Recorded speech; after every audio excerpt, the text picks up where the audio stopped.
नमस्कार दोस्तों, केमिस्ट्री साला चैनल में आपका स्वागत है। आज का मेरा यह वीडियो पी ब्लॉक एलिमेंट्स है एंड पार्ट इज़ 21 एंड सब topic is hydrogen chloride HCl।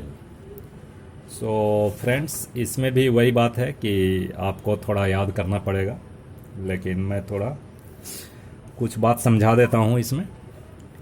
देखिए, HCl जो आप डेली यूज करते हैं वो हाइड्रेटेड HCl होता है। उसमें वाटर डालोगे तो वो सरवाइव करता है, अदरवाइज ये वेपर बनता रहता है। ऐसा क्यों होता है? Because there is very weak force between HCl and HCl molecule. This is dipole dipole interaction, जैसा कि मैंने पहले वाले वीडियो में बताया है। तो आप देखते हैं दोस्तों, इसका प्रिपरेशन लैब मेथड में क्या है कि NaCl प्लस H2SO4 हीट करोगे तो सोडियम बाईसल्फेट मिलेगा and HCl। Sodium bisulphate again treated with NaCl, यानी NaCl से ये ट्रीट होगा और क्या बनेगा भाई? Na2SO4, sodium sulphate and HCl। ठीक है। उसके बाद प्रॉपर्टीज़ में आइए तो properties HCl gas, HCl acidic नहीं होता है, पता है ना? क्योंकि HCl में H प्लस डिजॉल्व नहीं होता, ब्रेक नहीं होता। HCl जो गैस है इसमें H प्लस रिलीज नहीं होता, सो ये एसिडिक नहीं होगा, एसिड नहीं होगा, नो। जैसे ही पानी में डालोगे तो क्या होएगा भाई? हाइड्रेशन इंथैल्पी होएगा, हाइड्रेशन इंथैल्पी। ठीक है। और ये इंथैल्पी ये बॉन्ड को ब्रेक करने में मदद करता है and so H plus ion is released. इसीलिए देखो, अर्हेनियस ने भी बताया था कि an acid is a substance that releases H plus ion और hydronium ion in aqueous solution. तो एक्वस सॉल्यूशन अगर वाटर डालोगे तभी एसिडिक होगा, अदरवाइज नहीं होगा। HCl में अगर लिटमस पेपर ब्लू डालोगे तो वो रेड नहीं होगा, लेकिन मॉइस्ट लिटमस पेपर डालोगे भीगा हुआ पानी में तो ये चीज़ हो जाएगा और वो फिर एसिडिक हो जाएगा and blue litmus turns to red. ठीक है दोस्तों, तो बस ये थोड़ी सी बात है।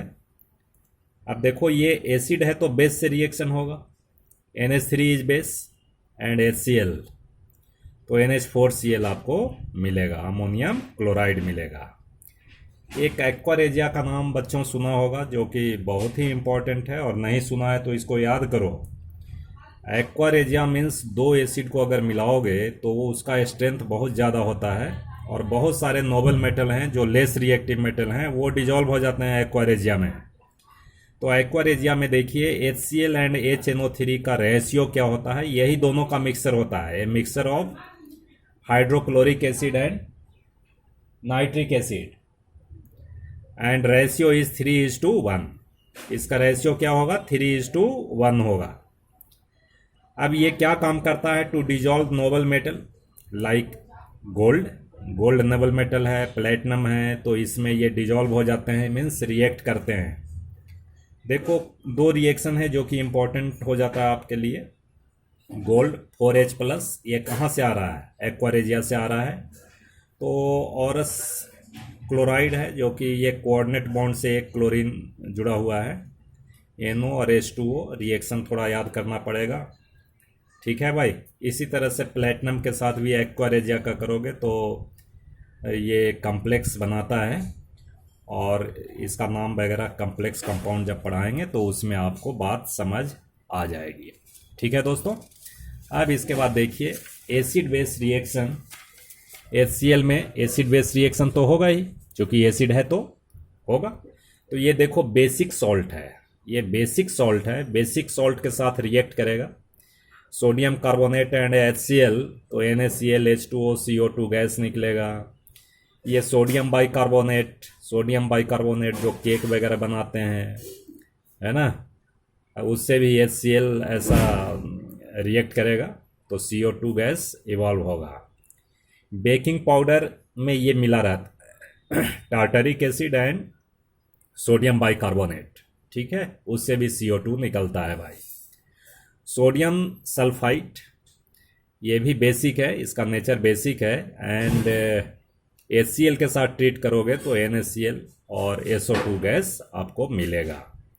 ठीक है, अब इसके बाद आते हैं ऑक्सो एसिड ऑफ हैलोजन। तो friends, oxo acid of halogen ये बहुत ही इंपॉर्टेंट है एग्जामिनेशन पॉइंट ऑफ व्यू से, तो इसको बहुत ही अच्छे से समझना है। देखो, ऑक्सो एसिड मीन्स ऑक्सीजन होना चाहिए, और एसिड है तो हाइड्रोजन होगा, और हैलोजन का है तो हैलोजन होगा। देखो तीनों चीज़ है कि नहीं। तो एक क्लोरीन के साथ HOF बनाएगा, HOCl बनाएगा, HOBr बनाएगा, HOI बनाएगा, and name is hypofluorous acid, hypochlorous acid, hypobromous acid, hypoiodous acid. ठीक है दोस्तों, तो ये 3 तरह का एसिड है। इसका मैं थोड़ा सा स्ट्रक्चर में बता देता हूँ कि देखो O और H और इसके साथ F। ठीक है भाई। अब इसमें ये एसिडिक इसलिए होता है कि एक तो ऑक्सीजन इलेक्ट्रोनेगेटिव है, तो ये ऐसा इसमें बॉन्ड ब्रेक होगा, और इलेक्ट्रॉन डेंसिटी ये फ्लोरीन डिक्रीज कर देता है ड्यू टू इलेक्ट्रोनेगेटिविटी। तो इलेक्ट्रोनेगेटिविटी फ्लोरीन की ज़्यादा है, तो यहाँ इलेक्ट्रॉन डेंसिटी क्या हो जाएगा भाई, थोड़ा कम हो जाएगा, और कम होने से it accept this 2 electron immediately to release H+ ion, right. तो HOCl में भी ऐसा ही होगा जी, HOCl में भी होगा, लेकिन ये दोनों में एसिडिक कौन ज़्यादा होगा। देखो, ये भी इलेक्ट्रॉन डेंसिटी कम करेगा due to electronegativity of chlorine, लेकिन फ्लोरीन से ये कम इलेक्ट्रोनेगेटिव है, तो यहाँ जो चार्ज डेंसिटी डिक्रीज हो रहा है ये थोड़ा लेस होगा, कम होगा थोड़ा। तो ये भी H+ रिलीज करेगा, लेकिन इन कंपेरिजन टू HOF ये थोड़ा कम होगा। तो सिमिलरली ऐसा ही चलता रहता है। तो एसिडिक स्ट्रेंथ क्या हो जाएगा, एसिडिक स्ट्रेंथ, बात समझ आ रही है। एसिडिक स्ट्रेंथ HOF का सबसे ज़्यादा होगा भाई, उसके बाद HOCl का होगा, उसके बाद HOBr का होगा, उसके बाद HOI का होगा। ऐसा क्यों होता है हम समझते हैं, आपको बात समझ आई होगी। ठीक है, जितना इलेक्ट्रोनेगेटिव एलिमेंट जुड़ा रहेगा ऑक्सीजन से, उसकी एसिडिक स्ट्रेंथ सेम होएगी। क्योंकि देखो, बॉन्ड डिसोसिएशन इंथैल्पी तो सेम है, दोनों का बॉन्ड सेम है। अगर हम HOBr भी लिखते हैं तो OH बॉन्ड तो सेम ही है ना, ये Br पर डिपेंड करता है एसिडिक करेक्टर, वैसे ही H पे डिपेंड करेगा। शेप इसका क्या होगा भाई, तो एंगुलर शेप होगा। शेप इसका क्या होगा, एंगुलर होगा। ठीक है, बात समझ आ रही है। इसके बाद अब बच्चों थोड़ा ऑक्सो एसिड ऑफ क्लोरीन की बात करें, जो कि इम्पॉर्टेंट भी है। तो देखो, इसमें जो है क्या बनता है, HOCl। ठीक है, HOCl2, HOCl3, सॉरी, राइट। एक देखो, थोड़ा मैं गलती लिख दिया था, ऐसा लिखो HClO, HClO2, HClO3, HClO4। ठीक है दोस्तों, सो these are the oxo acid of chlorine. ठीक है, तो इसका क्या नाम है, हाइपोक्लोरस एसिड। ठीक है, और इसका नाम है क्लोरस एसिड, क्लोरस एसिड। ठीक फ्रेंड्स, इसका नाम है क्लोरिक एसिड, याद नाम रखना, और इसका नाम है परक्लोरिक एसिड। ठीक है भाई, ये मैं 4 बताया, ध्यान से देखो। अब सबका मैं स्ट्रक्चर लिखता हूं। देखो, H है, O है, Cl है। ठीक है, सेकेंड, ये फर्स्ट वाला हो गया। H है, O है, Cl है, और इसमें एक और O है, तो एक और O को ऐसे डाल दो। थर्ड में देखो H है, OCl हो गया, और भी डालना है HOCl 1 2 3, ये सभी मैंने लिख लिया। ठीक है, अब देखिए इसमें एसिडिक करैक्टर की बात करते हैं कि कौन सा सबसे ज़्यादा एसिडिक होगा, ये बात सोचना है भाई। तो देखो तो सभी में ये बॉन्ड तो बराबर है, OH bond is similar in all, और यहीं से H प्लस रिलीज होना है, यहीं से H प्लस रिलीज होना है, राइट। तो सबसे ज़्यादा एसिडिक कौन होगा? तो देखो भाई इसमें तो एक Cl लगा हुआ है, तो ठीक है, जो भी है एसिडिक करैक्टर जितना भी इलेक्ट्रॉन डेंसिटी कम करेगा। अब यहाँ देखिए एक ऑक्सीजन यहाँ लगा है, oxygen is electronegative, so definitely it decreases the electron density at chlorine. फिर क्या होएगा भाई कि there is shifting of electron towards chlorine, and यहाँ चार्ज डेंसिटी ज़्यादा कम हो जाएगा in comparison to this one. So ये पहला जो लिखा है फर्स्ट जो है, सेकेंड वाला एसिडिक ज़्यादा होगा फर्स्ट से। अब इसमें देखो 2 ऑक्सीजन है, तो 2 ऑक्सीजन इलेक्ट्रॉन डेंसिटी यहाँ और कम कर देगा भाई, और कम कर देगा इलेक्ट्रॉन डेंसिटी। ये 2 मैं लिखा हूँ, ऐसा लिखना मत, मैं समझा रहा हूँ कि इलेक्ट्रॉन डेंसिटी इससे ज़्यादा कम हो गया, तो यहाँ इलेक्ट्रॉन डेंसिटी और ज़्यादा कम हो जाएगा। तो ये release of H plus ion takes place immediately, जल्दी से हो जाएगा भाई, तो ये ज़्यादा एसिडिक होगा।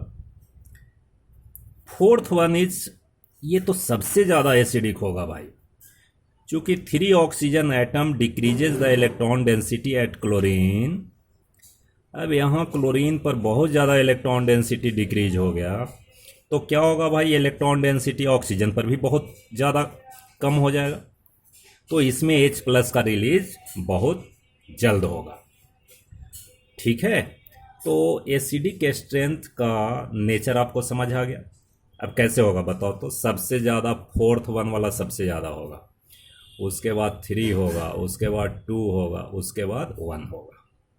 आगे बात समझ। अब देखो, अब ऑक्सीडेशन स्टेट की बात करो।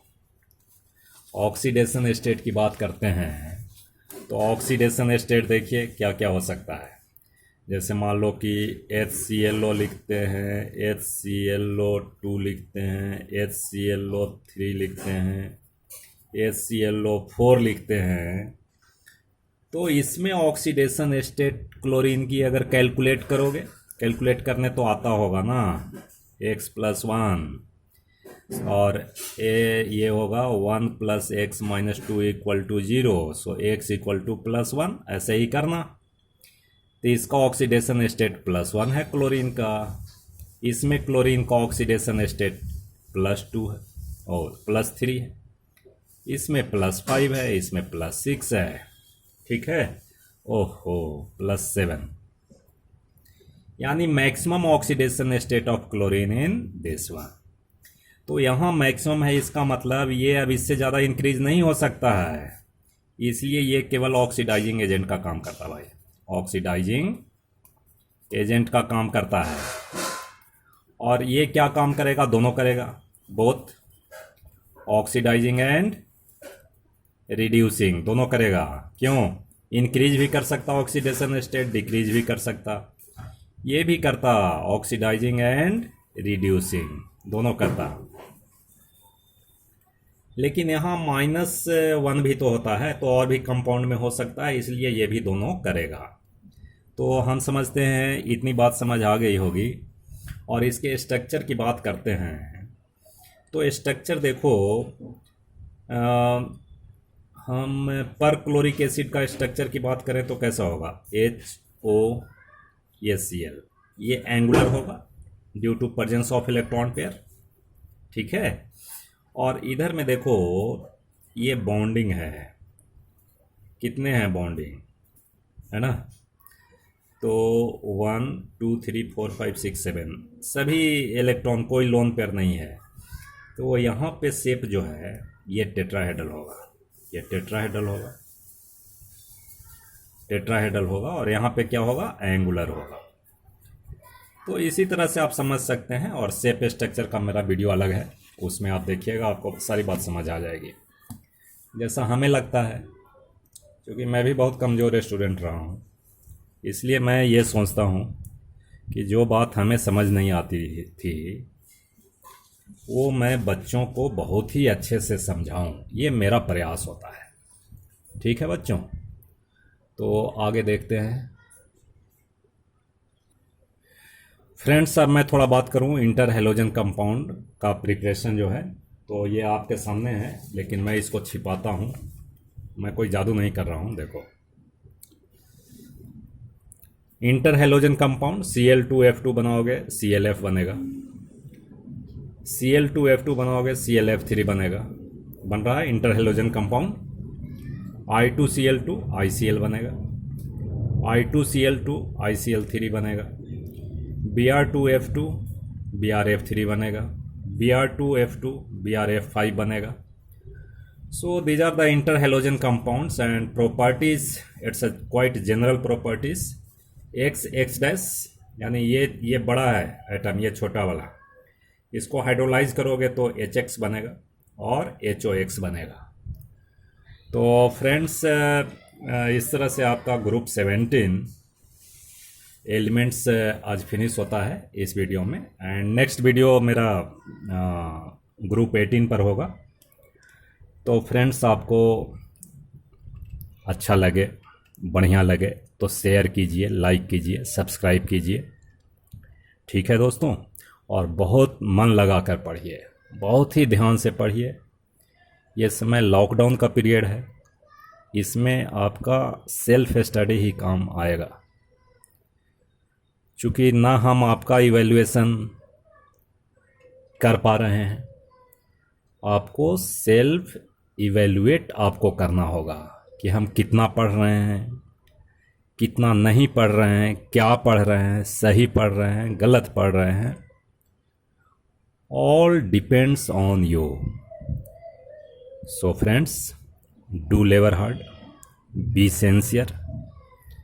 Thank you very much.